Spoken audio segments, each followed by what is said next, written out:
नमस्ते दोस्तों, आप सभी को गुड मॉर्निंग। आप लोग कैसे हैं? और आज मैं शिवाजी सर जी की तरफ से हिंदी सीखे चैनल के माध्यम से संविधान का अगला टॉपिक प्रोवाइड किया जा रहा है।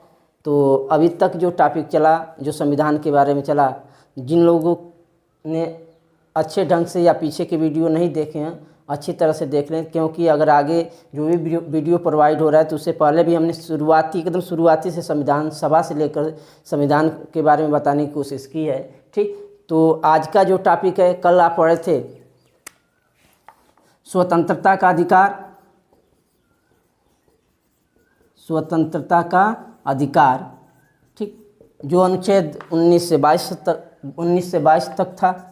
उसके बाद आप पढ़े शोषण के विरुद्ध अधिकार, जो अनुच्छेद 23 से 24 तक था। तो ये सब चीज़ें आपको हमने कल बता दिए। ठीक, आज का जो टॉपिक होगा वह होगा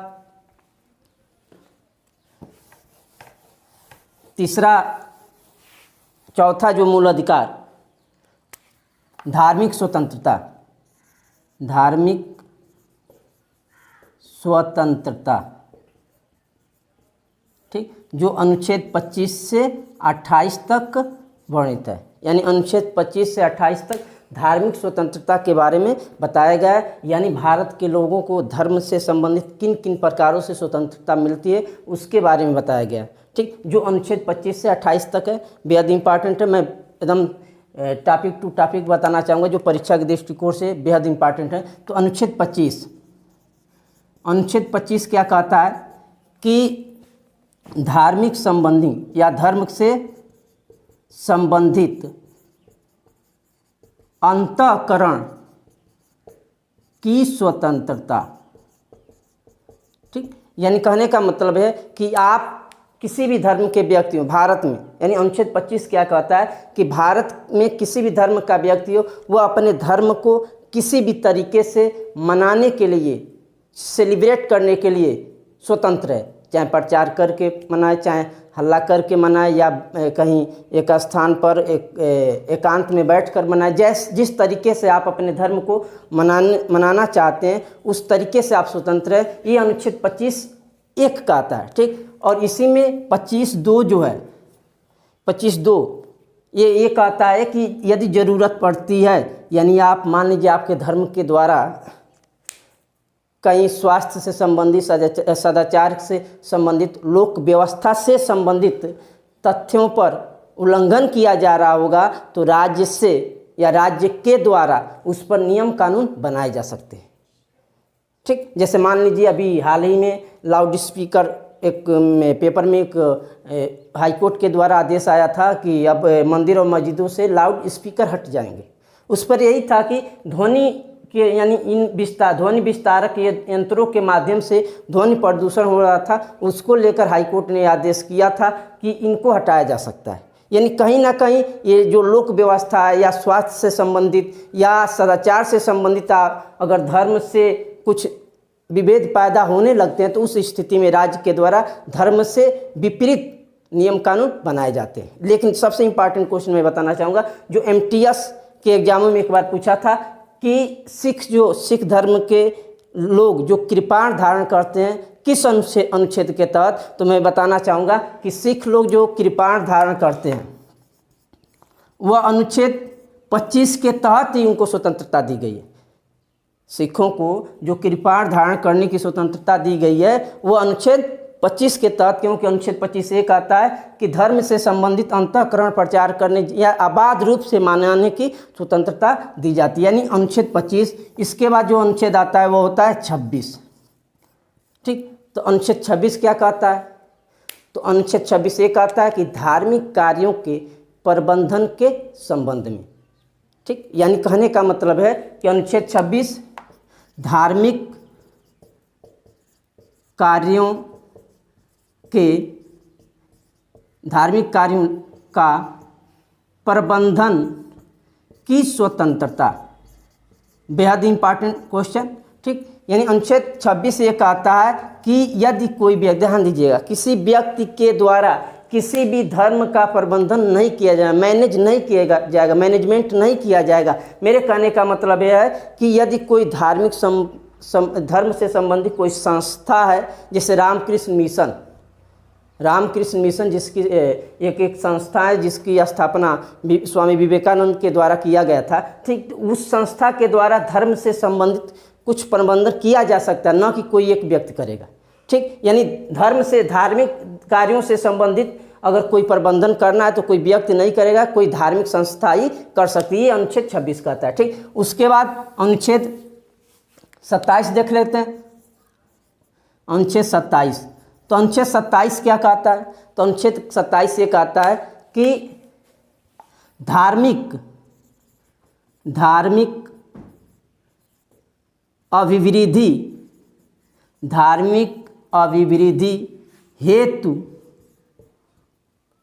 हेतु कर से मुक्ति, यानी धार्मिक अभिवृद्धि हेतु कर से मुक्ति, यानी कहने का मतलब ये है कि धर्म के वृद्धि के लिए किसी विशेष व्यक्ति से, यानी कहने का मतलब यह है कि धर्म के विकास के लिए किसी व्यक्ति को या किसी व्यक्ति से विवश करके टैक्स नहीं लिया जा सकता, यानी धर्म के विकास के लिए टैक्स नहीं लिया जाएगा, ठीक। यानी ये अनुच्छेद आपका 27 कहता है, ठीक। अनुच्छेद 28 क्या कहता है? तो अनुच्छेद 28 ये कहता है कि शिक्षण संस्थाओं में, जो शिक्षण संस्थाएं होती हैं उसमें धार्मिक शिक्षा, शिक्षण संस्थाओं में धार्मिक शिक्षा नहीं दिए जाएंगे।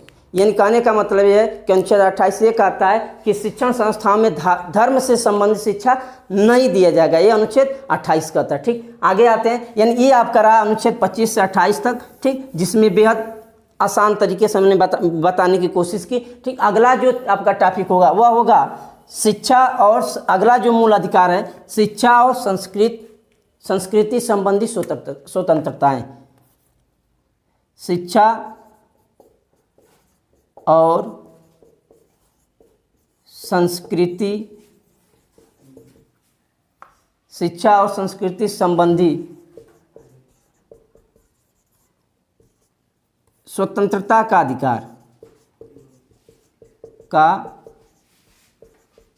अधिकार, ठीक। जो अनुच्छेद अगला जो मूल अधिकार है यह है कि शिक्षा संस्कृति संबंधी स्वतंत्रता का अधिकार, यानी इसका संबंध बिल्कुल आसान भाषा में, आपके भाषा में समझाने की मैं कोशिश कर रहा हूँ। इसका वर्णन अनुच्छेद 29 से 30 तक है, ठीक। यह जो अनुच्छेद 29 और 30 है केवल अल्पसंख्यक वर्गों के लिए, अल्पसंख्यक यानी भारत में जो अल्पसंख्यक वर्ग के लोग रहते हैं उनके लिए, यानी ध्यान दीजिएगा, लेकिन आपके संविधान में कहीं भी अल्पसंख्यक वर्ग को परिभाषित नहीं किया गया है, ठीक। न्यायालय के द्वारा यह परिभाषित किया गया था कि जिनकी संख्या 50% से कम होगी वे अल्पसंख्यक वर्ग में आएंगे, लेकिन कहीं ना कहीं पर यह अपवाद हो जाता है। लेकिन इस वजह से अभी भी यह मामला आपके सुप्रीम कोर्ट में चल रहा है। तो यानी अनुच्छेद 29 और 30 अगर देखा जाए तो पूर्ण रूप से अल्पसंख्यक वर्ग के लिए, यानी कहता क्या है कि शिक्षा और संस्कृति संबंधी स्वतंत्रता, ठीक, धार्मिक शिक्षा और संस्कृति संबंधी स्वतंत्रता का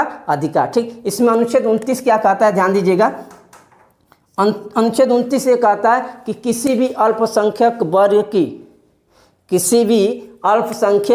की भाषा, लिपि,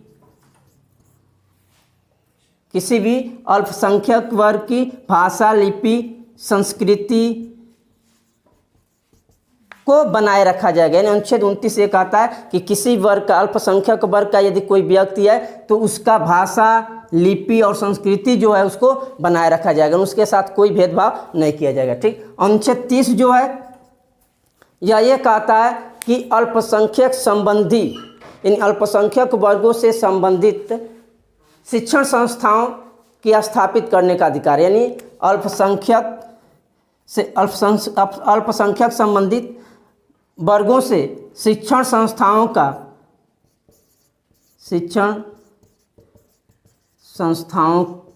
का स्थापना किया जाता है। यानी कहने का मतलब है कि अल्पसंख्यक वर्गों के लिए शिक्षण संस्था स्थापित करने का यह अधिकार देता है। जैसे मान लीजिए मदरसा हो गया, ठीक, या मान लीजिए जो आपके मिशन स्कूल जो होते हैं, ईसाइयों का जो होता है सेंट जॉर्ज जो यीशु स्कूल है, तो ये सब यानी ये अनुच्छेद 30 ये कहता है कि यदि कोई अल्पसंख्यक वर्ग है तो उसको अपने धर्म से संबंधित शिक्षण संस्थाएं स्थापित करने का अधिकार है, यानी अनुच्छेद 30 के तहत, और उस संस्था में धर्म से संबंधित शिक्षा दिया जा सकता है। ठीक, अनुच्छेद 28 ये कहता है कि धर्म से संबंधित आप शिक्षा नहीं दे सकते, लेकिन यहीं पर अनुच्छेद 30 ये कहता है कि अगर कोई संस्था किसी अल्पसंख्यक वर्ग से संबंधित है तो वह धार्मिक शिक्षा दे सकता है। ठीक, तो ये आपका कुछ इंपॉर्टेंट मूल अधिकार रहा। ठीक, और इस मूल अधिकार यानी मौलिक अधिकार से बेहद इंपॉर्टेंट जो अगला टॉपिक होगा वो होगा संवैधानिक उपचार, जो परीक्षा के दृष्टिकोण से सबसे अधिक इम्पॉर्टेंट है। ठीक, जो परीक्षा के दृष्टिकोण से सबसे अधिक इम्पॉर्टेंट है संवैधानिक उपचार। संवैधानिक उपचार, ठीक, जो अनुच्छेद 32 में वर्णित है। ठीक, अनुच्छेद 32 में वर्णित है। देखिए बहुत ही इम्पॉर्टेंट टॉपिक है मूल अधिकार से ही, क्योंकि देखिए इसको अनुच्छेद 32 को डॉक्टर भीमराव अंबेडकर, अभी हाल ही में 14 अप्रैल को डॉक्टर भीमराव अंबेडकर जी का 129वीं जन्म दिवस मनाया गया। ठीक, इनका जो जन्म 14 अप्रैल को हुआ था। ठीक, तो डॉक्टर बी आर अम्बेडकर ने संवैधानिक उपचार को भारतीय संविधान की आत्मा कहा था। डॉक्टर बी आर अम्बेडकर ने संवैधानिक उपचार को भारतीय संविधान की आत्मा कहा था। यानी क्वेश्चन बनता है कि अनुच्छेद 32 को भारतीय संविधान की आत्मा या हृदय किसने कहा था? तो भीमराव अम्बेडकर। जब यही क्वेश्चन बनता है कि भारतीय संविधान की आत्मा कौन है या भारतीय संविधान की हृदय किसको कहा जाता है या आत्मा किसको कहा जाता है, तो उसका आंसर होता है प्रस्तावना। ठीक, तो यानी ध्यान दीजिए अनुच्छेद 32 आखिर क्यों इसको आत्मा कहा जाता है, क्यों हृदय कहा जाता है मूल अधिकार का, इसमें सबसे बेहद जरूरी है जानना कि आखिर क्यों कहा जाता है। तो इसका मेन रीजन क्या है कि अनुच्छेद 32 के तहत यदि किसी व्यक्ति के मूल अधिकारों का हनन होता है तो अनुच्छेद 32 के तहत वह व्यक्ति सुप्रीम कोर्ट जा सकता है और अपने मूल अधिकार, उसके जो मूल अधिकार का हनन होता है उसके बचाव के लिए वो सुप्रीम कोर्ट जा सकता है अनुच्छेद 32 के तहत। और अनुच्छेद 226 के तहत यदि किसी व्यक्ति के मूल अधिकार का हनन होता है तो वो हाई कोर्ट यानी सुप्रीम कोर्ट तो अनुच्छेद 32 के तहत जाएंगे और हाई कोर्ट किसके तहत? अनुच्छेद 226 के तहत। ठीक, अब देखिए संवैधानिक उपचार सुप्रीम कोर्ट के द्वारा, ठीक, या सुप्रीम कोर्ट संवैधानिक उपचार के लिए मूल अधिकार का यदि आपका हनन होता है तो 5 प्रकार की याचिकाएं दायर की जाती हैं या रिट दायर की। यानी क्वेश्चन बनता है कि रिटों की संख्या कितनी है? ठीक, तो रिटों की संख्या 5 होती है। रिटों की संख्या 5 होती है, जिसमें पहला होता है बंदी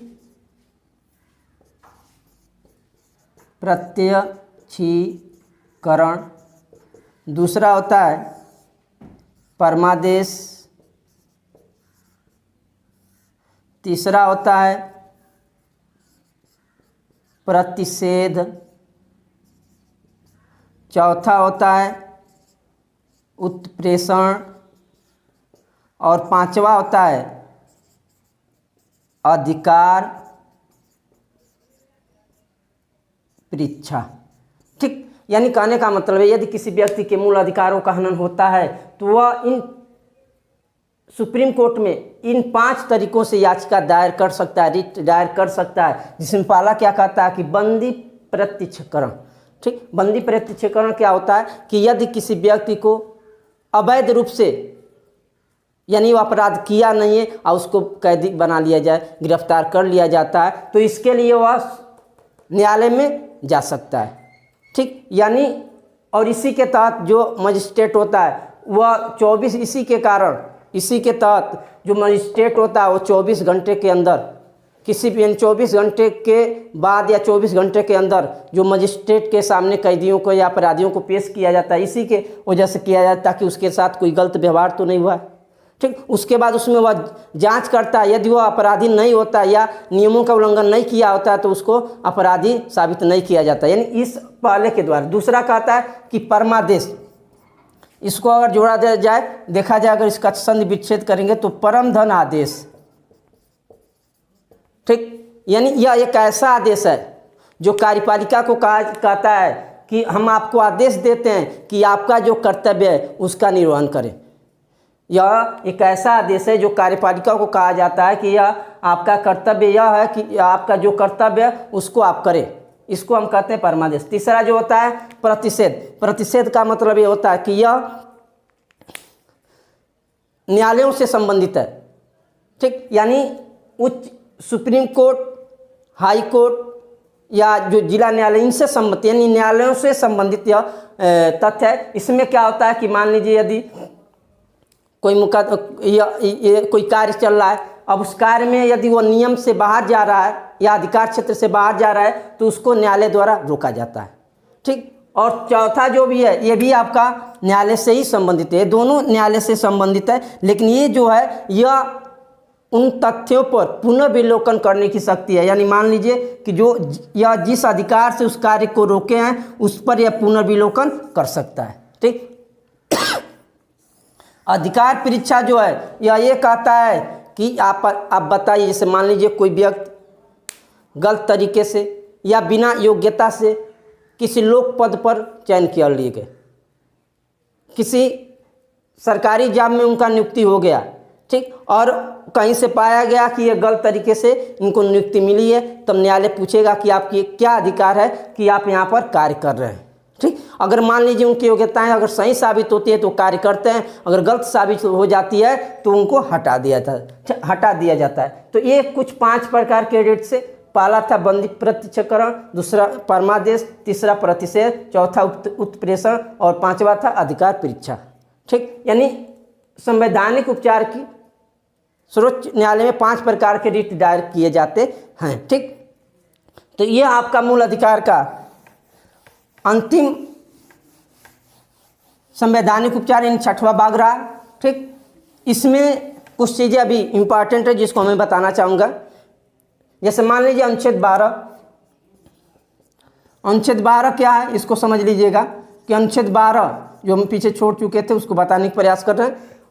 अनुच्छेद 12 क्या होता है कि अनुच्छेद 12 यह राज्य का मतलब ये होता है कि जैसे मान लीजिए कोई ऐसी संस्था जिसका संबंध सरकार से भी हो, ठीक, सरकार से जुड़ा हुआ संस्था जैसे LIC हो गया, BCCI हो गया, ठीक, अन्य जो भी संस्थाएं हैं उनसे संबंधित ऐसे जितने भी संस्थाएं होती हैं उनको राज्य कहा जाता है, और वो सभी संस्थाएं संविधान के नियमों के अंतर्गत आती हैं, ठीक। अनुच्छेद 13 जो होता है,